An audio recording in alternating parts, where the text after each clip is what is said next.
Years later,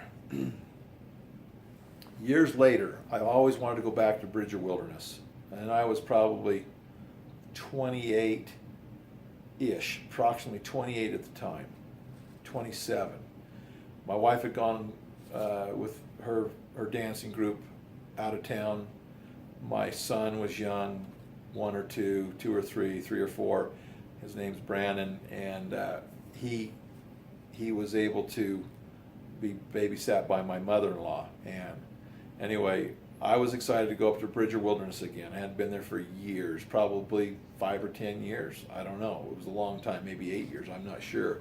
But I asked my friend Mike to go with me, and he says, yeah, let's go. So we got it all planned. The day before, he calls and says, I can't go.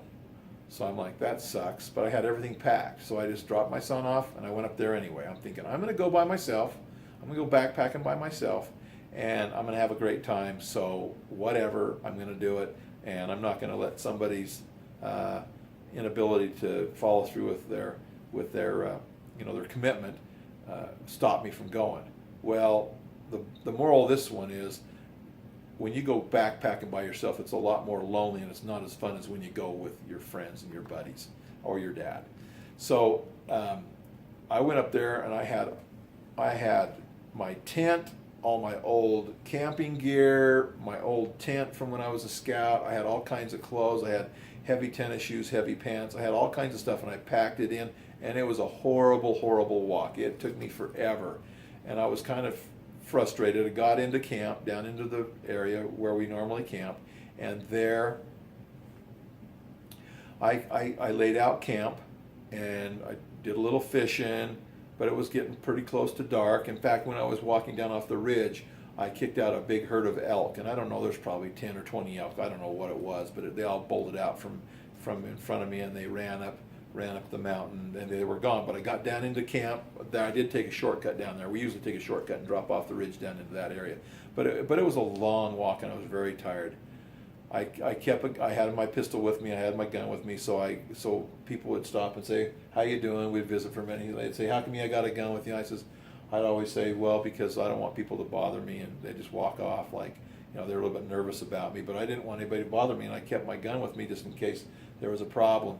But anyway, I got down in there, and I think it was probably a Monday night, and I got there and set up camp. It was lonely. There was nobody there.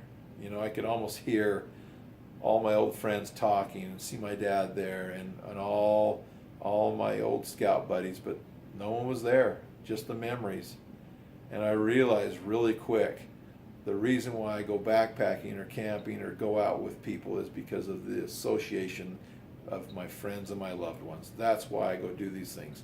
Camping's fun, but with your buddies, it's the best. So down into camp I went. Set up camp, set up tent, got everything ready to go. Went out and did a little fishing that night. Got dark pretty quick. I ate something real simple, went to sleep.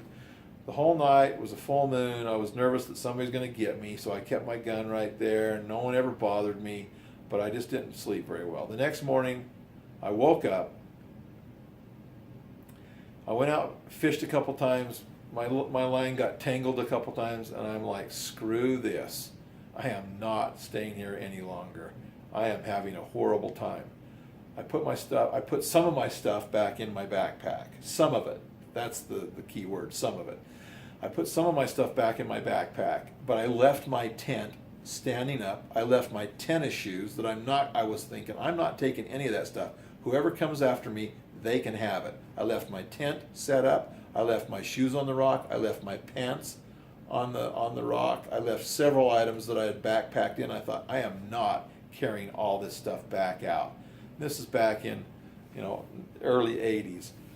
Anyway, I just left my crap there. I was gonna go back and buy some decent equipment, because I'm not gonna come up with crappy equipment ever again.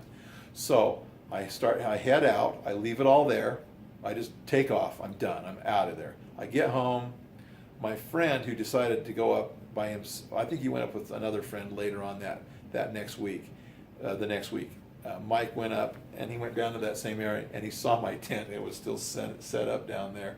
But I've often wondered if there's a story about a campsite that was abandoned, and whoever was the backpacker up there was killed by a bear and eaten alive, or was lost and it was never found.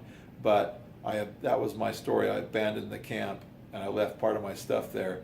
But I've often thought, what do people think? What did people think when they went back up there and saw that? Maybe that's a story up there. Who knows?